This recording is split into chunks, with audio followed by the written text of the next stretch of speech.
कोशिश ये होनी चाहिए कि ये जो उद्योग, उसमें चमड़े के उद्योग और बहुत सारे उद्योग गंदा पानी डालते हैं जी, उसको रोकें और किसी भी म्युनिसिपल कॉर्पोरेशन को और पंचायत को, ये तो सारी सरकारी संस्थाएं हैं, जी हाँ, सब संस्थाओं को ये हक नहीं है जी, कि वो गंगा माँ की हत्या करने के लिए उनमें मैला डाले। तो कोई भी नाला नदी में ना जाए। जी, और जो गंगा का पानी है, गंगा की शुद्धता के लिए गंगा में जी, किसी भी कीमत पर कोई भी मैला नाला नहीं जुड़ना चाहिए। जी हाँ, और ये जो community driven decentralised water management है जी, वो उसमें शुरू होना चाहिए, उसके कैचमेंट एरिया में। That's right. हम जन जरूरत पूरी करने वाला विकेंद्रित जल प्रबंधन यदि गंगा में शुरू कर दें तो गंगा का भूजल भंडार पुनर्भरण होकर गंगा में अच्छा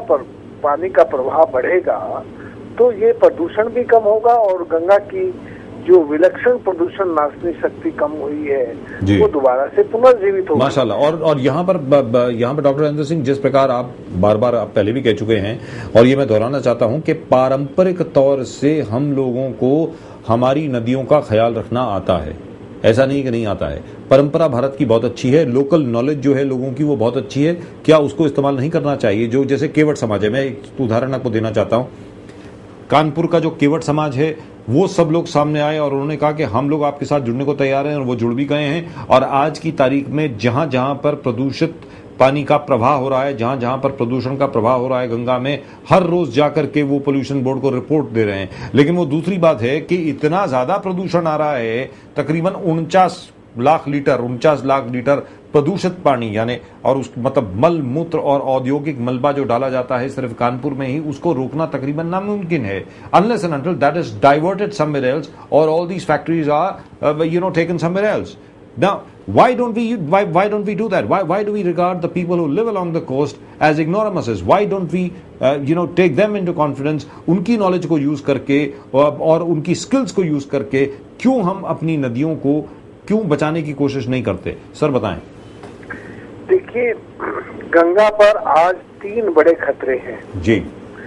एक तो जो सबसे बड़ा खतरा है, जब से रियल एस्टेट के दाम बढ़े जी, तब से एनक्रोचमेंट हो गया है। That's right. और भारत सरकार ने आज तक गंगा का रिवर बैंक, फ्लड प्लेन और ये जो उसका रिवर जोन एरिया होता है जी, वो सब नहीं बताया जी। और जब समाज को ये मालूम नहीं है कि ये गंगा की जमीन कहाँ तक है, कहाँ तक नहीं है, तो समाज में जो दादागिरी की दिमाग वाले लोग हैं वो मर्जी आए नदियों के रिवर व्यू डेवलपमेंट के नाम पर, फ्रंट व्यू डेवलपमेंट के नाम पर सरकारों से किसी भी तरह ले दे के, परमिशन लेके या बिना परमिशन के भी उन पे कब्जा करते जा रहे हैं। और नदियों के किनारे उद्योगों ने एक तरह से गंगा की हत्या कर दी। हम लोगों ने इसको रोकने के लिए पिछले दिनों भारत सरकार पे थोड़ा निवेदन करके इस नदी को राष्ट्रीय नदी घोषित करवाया और एक तरह से हमने ये कोशिश की कि ये नदी यदि राष्ट्रीय नदी घोषित हो जाए तो जिस तरह से हमारा राष्ट्रीय ध्वज है और राष्ट्रीय ध्वज के प्रोटेक्शन के लिए हमारा समाज भी और हमारी सरकार भी दोनों ध्यान देती हैं। That's right. That's the flag code. That's right.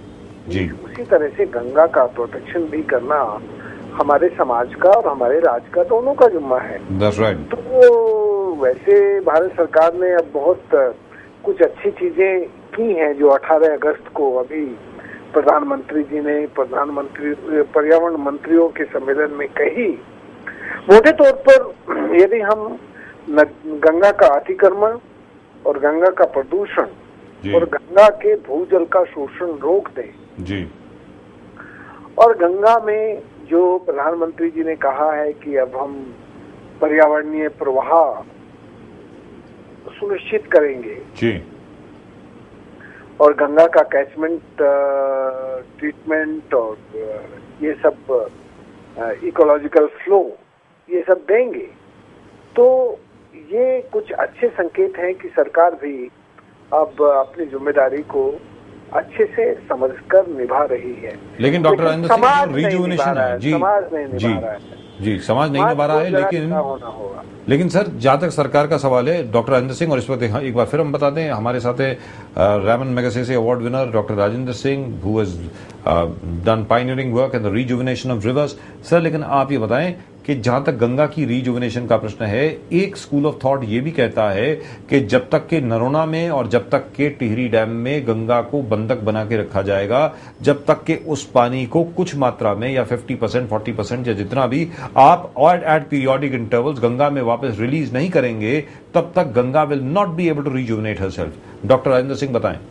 देखिए, गंगा में प्रधानमंत्री जी के अपने भाषण से ही ये लगता है कि वो जब पर्यावरणीय प्रवाह देने की बात कर रहे हैं तो उनको टिहरी में भी और ऊपर लोहारी नागपाला में, भैरो घाटी, मनेरी वाली, इन सब जगह पर और पूरा में इन सब जगह पर पानी का प्रवाह नीचे देना ही होगा। That's right.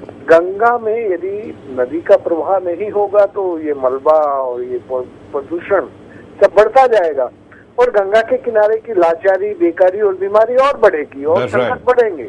जी।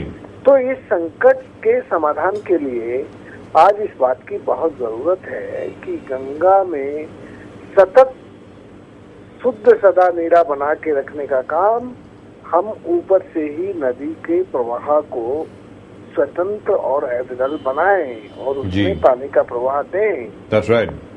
और दूसरा जी, हम इसमें जो इसके दोनों किनारे पर जो भूजल का शोषण हो रहा है जी, इसके कारण ये गंगा का प्रवाह घट रहा है, उसको भी नियंत्रित करे, उसको भी अनुशासित करे। तो ये दोनों लेवल पे काम करना होगा। इसमें राज्य की भूमिका ये होती है कि वो अच्छी गंगा के लिए नीति बनाए और गंगा की जमीन पर जो अब सरकारें खुद बेचकर केवल पैसा कमाने में लगी हैं, उसमें रोक लगनी चाहिए। सरकारें ही गंगा की जमीन में से दोनों तरफ से किसी न किसी रूप में बहुत लालच में डूबी हुई हैं और सरकारें गंगा की जमीन से पैसा कमाना चाहती है। जैसे यूपी में गंगा एक्सप्रेस हाईवे के नाम पर सारी जमीन एक ही परिवार को इतनी बड़ी जमीन गंगा की देना अच्छा नहीं है। That's right. तो सब राज्यों में I love the way this man says things. This is the waterman of Rajasthan, and as far as he is concerned, I think he is the most polite and courteous man you will ever meet. I love the way he says, सिर्फ एक परिवार को देना अच्छा नहीं है। कोई और अगर यहाँ बैठा होता तो यहाँ ना जाने क्या कुछ सुना देता, लेकिन the enormity of the situation is such and he can